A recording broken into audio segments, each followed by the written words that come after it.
poet once wrote, "O Lord my God, when I in awesome wonder consider all the things thy hands have made, I see the stars, I hear the rolling thunder, and thy power throughout the universe is displayed."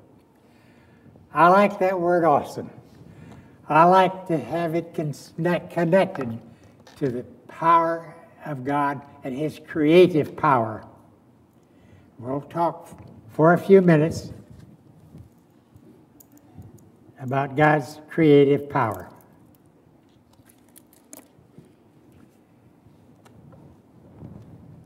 It's awesome the way He displays His power in the beauties of nature. The white cliffs of Dover, the white sand dunes of Okaloosa Island, the beautiful seagulls floating over the world's finest beach down the village where I live, Santa Rosa Beach. You can ride an air-conditioned passenger car with huge picture windows in a train in Holland, and out in the tulip fields in July, as far as you can see in every direction. The land is covered with beautiful, of every shade of color, beautiful tulips. You can drive through the potato fields of Idaho, and when those potatoes are in bloom, as far as you can see in every direction, the ground is covered in a beautiful shade of purple. That's the color God chose to give to a potato blossom.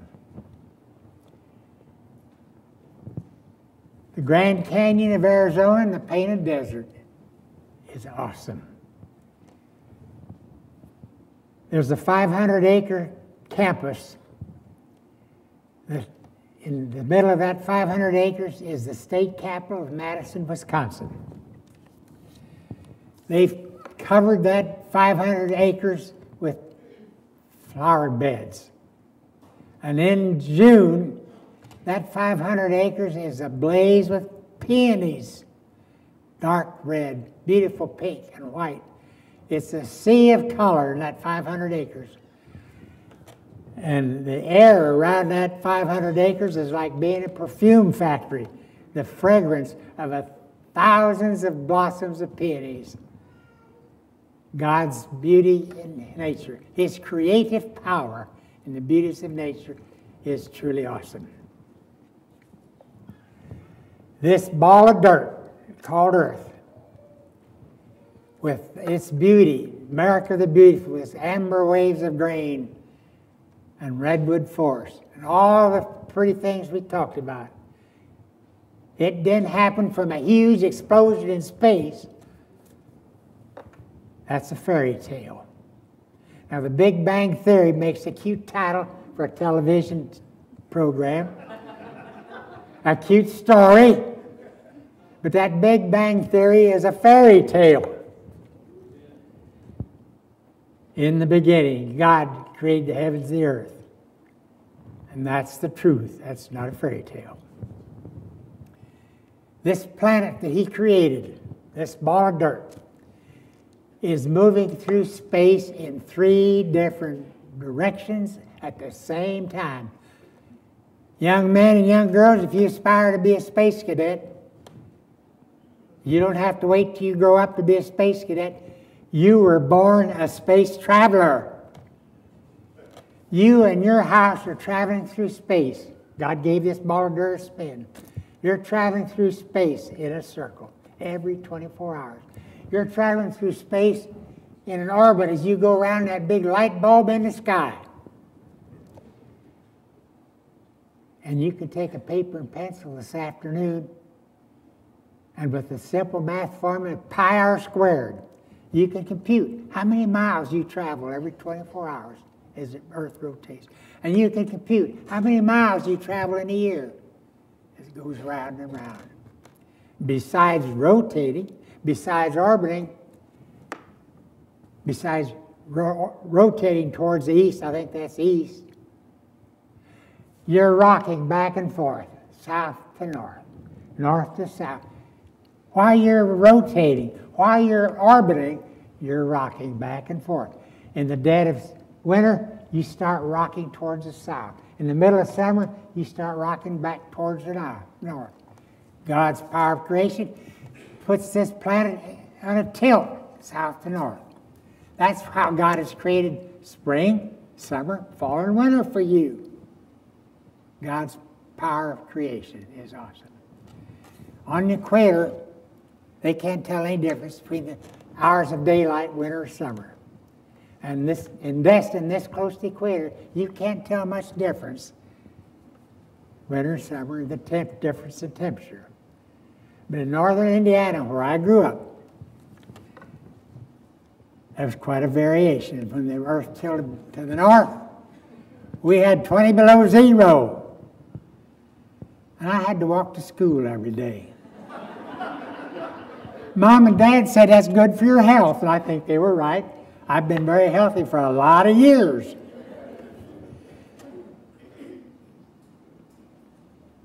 Rain or shine, cold or warm, I walked to school. Uphill both ways.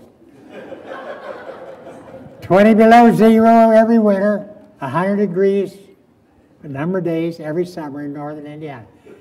As that house of mine rocked back and forth, south to north, there was quite a difference in temperature, summer and winter. On the equator, there's no difference in how many hours of daylight there is in the winter and the summer. In Destin, you're close enough to the equator, you can't tell much difference in the number of hours of daylight, winter and summer. But up in northern Indiana, my house rocked back and forth, north to south. God's awesome power of creation changed the number of hours of day, night, every winter and every summer. In the winter, I was in the country. I lived in the country. Had to walk to a country school. I left home by 7:30 for 8 o'clock class, and it was dark. Class lasted 4 o'clock. I started walking home, got home at 4:30. It was dark when I got home. Every summer at 9 o'clock, it was broad daylight. Mom says, come in and go to bed. And it was still daylight for another hour. When my alarm went off at 5 o'clock in the morning to go milk the cow and feed the chickens, it was broad daylight, and it had been broad daylight for an hour. Rocking back and forth, north to south. God's power of creation changed the number of hours every winter and summer from dawn to daylight.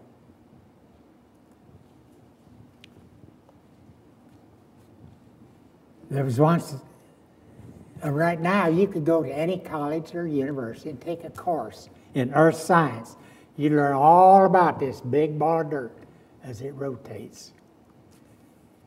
Half the time you in your house can see the daylight from that big lamp up in the sky.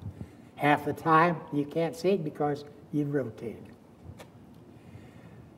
An earth scientist once talked about this planet rotating to the east, round and round. He coined 2 words to name 2 points in time.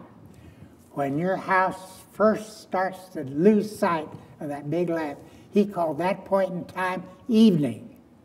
Then as your house comes around and starts to get first glimpse of that lamp up in the sky, he called that point in time morning. Those 2 words, evening and morning, appeared at the first time in the history of mankind that those 2 new words appeared in writing. They were written by Moses, and they appeared in a book called Genesis. For the first time in the history of mankind, those words, evening and morning, appeared in print. And Moses told you some things God did. And in verse 5, it says, it was evening and it was morning the first day. Then Moses tells you some more things that God did. In verse 8, it was evening and morning the second day. And some more things he did. Verse 13, it was evening and morning the third day. Verse 18, it was evening and morning the fourth day. Verse 23, it was evening and morning the fifth day. And verse 34, it was evening and morning and the sixth day. 6 times this planet rotated in 24 hours, and each of those 6 days had an evening and morning. Just like yesterday, had an evening and morning. And if time shall last, tomorrow will have an evening and morning. There's coming a day, Paul tells the church a letter. He wrote the church in Thessalonica, and Peter wrote a letter.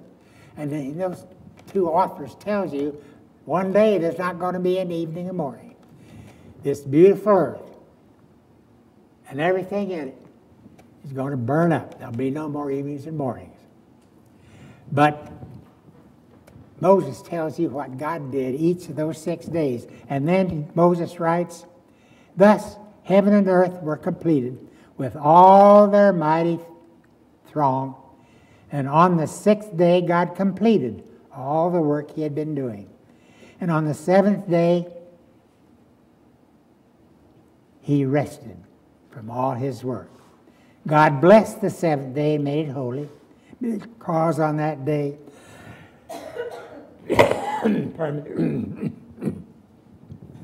because on that day he ceased from all the work he had set himself to do.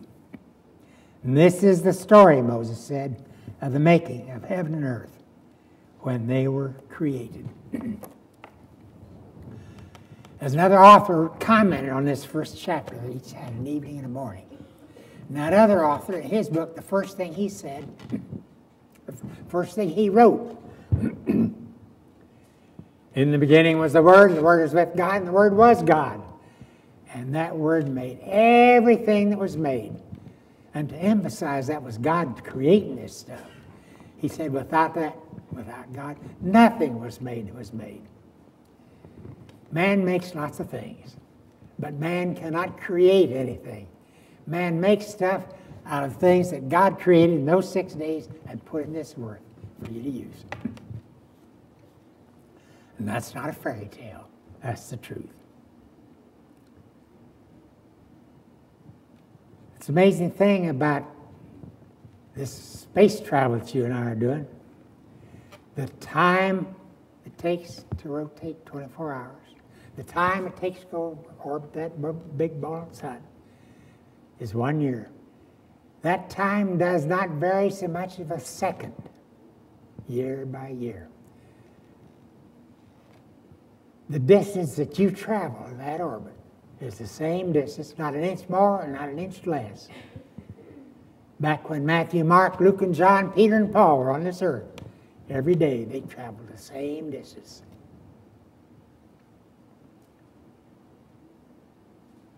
And it's an amazing thing about your travel through space. You can't tell you're moving in space.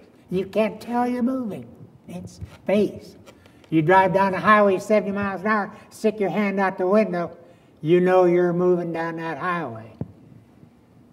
But when John Glenn rode a rocket from the Earth to the moon, the distance he traveled up to that moon and back was just a tiny hop, skip, and a jump compared to the distance you move every time you rotate the sun.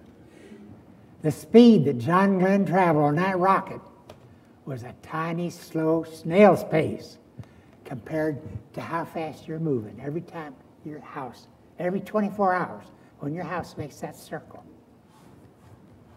All you high school students know that the distance around a circle is pi r squared. When I was a kid, Mom made a lot of pies and they were round. But in math, pi r squared will tell you how many miles you travel every time your house makes that circle. It's 12,000 miles from your house through the earth down to China. The radius of that circle is 6,000 miles. Take a paper pencil this afternoon, multiply 6,000 times 6,000, multiply it times 3.1414, and on that piece of paper, that'll be the number of miles you and your house traveled by the power of God every 24 hours. You can divide that huge number of miles by 24 hours, and that'll tell you that you're moving through space at 1,500,000 miles every hour of that 24 hours. Friend, you're moving on in space. But the amazing thing is, by the power of God, He has built space orientation into you. You can't tell you're moving as you're going round and round. The distance you travel every year The radius of that circle, it's 93 million miles from the Earth to the sun. Man knows how to measure the speed of radio waves. And he has bounced radio waves off the Earth to the sun and back, and he knows, and it's 93 million miles. The radius of that circle you travel, going around that big lamp bulb in the sky. You multiply 93 million times 93 million, multiply that by 3.1414, and on that piece of paper is the number of miles you've traveled every year.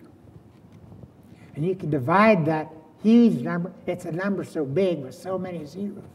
So many zeros. There's no name for that number. But you've traveled that many miles by God's power. And that's not a fairy tale. You can multiply 365 days times 24 hours, add 6 more hours to it. That's how many hours you spend every year. Divide that number of hours into that huge number with 15 zeros, and that'll tell you how many miles per hour you're traveling by God's creative power every year as you go around that. And you look at that paper, it's unbelievable. The speed that John Glenn wrote on that rocket is just, pardon me, the speed of John Glenn on that rocket to the moon was just a very slow snail's pace to compare the number of miles, the speed you're going, by God's creative power. It's awesome what God has done. And He has built space orientation into you. Thank God for the space orientation. You can't tell you're moving. You can tell you're driving 70 miles an hour. You stick your hand out the window of a car. But what's more important about that space orientation, you walk out into your yard every noon, your head is pointed at that big lamp bulb in the sky. It's pointed that way. Walk out to that same place in your yard at midnight, your head's pointed that way. And that's not a fairy tale. You can't feel the difference. You can't tell up from down. Now, man uses an expression, that person's so dumb he can't tell up from down. But friend, that is not an expression of ignorance. That's an expression of God's power and the space orientation that's built into you. You can't tell you're moving in space. You can't tell up from down. And thank God for that power, that space orientation that's built into you and to every living creature.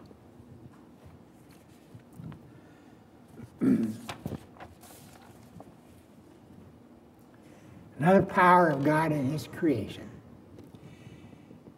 Everything that God made, when it was brand new, it had age built into it. When Adam was a day old, he was a little bit different than I was when I was a day old. I had little tiny fingers and little 10-year toes, and I was about that tall. When Adam was 1 day old, he was an adult. He had a full head of hair. He had a full set of teeth, and he could walk and talk. When he was a day old, everything God made in those 6 days, He built age into it. And that's a marvelous, awesome power of God's creative power. Since 1918 to 2018, that 100 years, man has made millions of cars. And each of those cars had a brand new muffler. If you took the muffler off of my car and cut it in half, inside you'd see there's a lot of age in that muffler. It's had exhaust fumes going through that muffler for 86,000 miles. But every muffler that man made, when it's brand new, it doesn't have one bit of age. There's never been any exhaust gas passing that muffler. Everything man makes that's brand new has no attribute of age. Ah, girls, I know, you go to Target or Walmart, you can buy a pair of jeans that are full of holes and torn and ripped. They look like they're old, but girls, when those jeans were brand new, nobody had lived in them for so much as a minute. Man can't make anything with age built into it. everything God made, He made in each of those 6 days that had an evening and a morning. And everything that was made in those 6 days with an evening and morning. Everything He made had age. There was one of those days that all the seagulls and pelicans, the robins and the sparrows, the eagles and the hawks were flying through the air. God didn't put a bunch of eggs on the ground, and 6 weeks later, sunshine, those eggs hatched into birds. In a period of 24 hours, a day that had an evening and a morning, one of those days, all those birds were flying around as adult birds. God made the birds, created them with age. When the Appalachian Mountains in Pennsylvania were 1 day old, buried in that patch of dirt called Pennsylvania, billions of tons of coal, millions of gallons of oil, all of that fossil fuel, which when it was a day old would carbon date to be millions of years old. But when that patch of ground in Pennsylvania was a day old, that patch of ground had all that fossil fuel in it already. Brand new. But it had all the attributes of age. When Adam was in the Garden of Eden for a week, he could go down and saw down the biggest tree out there. And that stump, a week old, would be full of rings, as if that tree had been in the Garden of Eden for hundreds of years. But that stump was only a week old when he cut it down. That tree was only a week old when Adam went out and cut down the biggest tree in the Garden of Eden. Everything God made has age. Pardon me.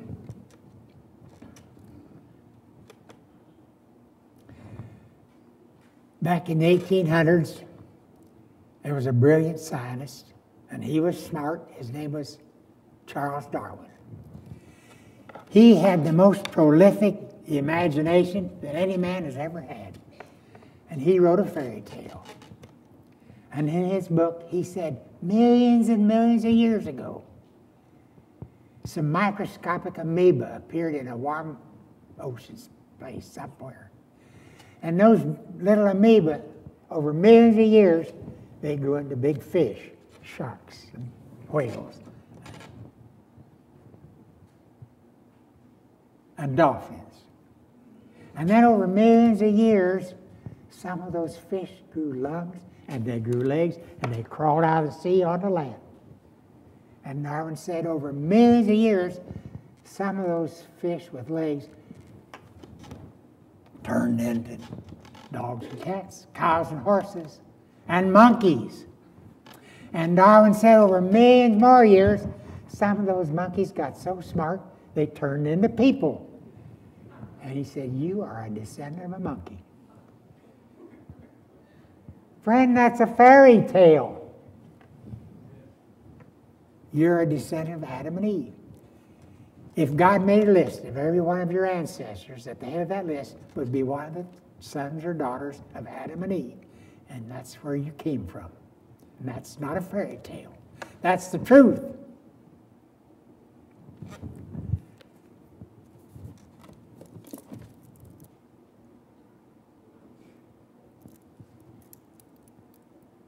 You mean by the time it's already past, I'm already going past that. Well, anyway, God's power in religion has created something more spectacular than anything in the realm of earth science. God has created a plan of salvation, a gospel plan, a good news plan whereby this very hour you can be born again, your sins will be washed away in the blood that Christ shed for you and me. Your name will be written in that Lamb's Book of Life. And you can leave this building rejoicing for having your name written in that Lamb's Book of Life. There's a story told about a preacher named Philip, and it was mentioned a while ago. Philip told a man from Ethiopia what he had to do to be born again. He did it. He went on his way rejoicing. You can leave this building rejoicing because your name is written there.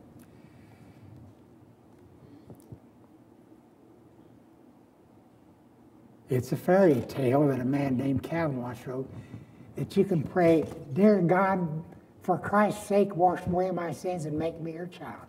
Friend, that's a fairy tale. There's 4 times God told you what to do to be born again.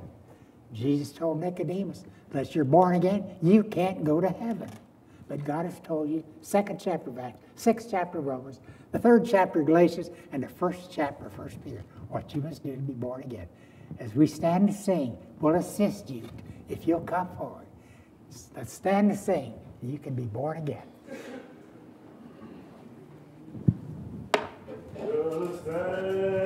I am without one plea, but that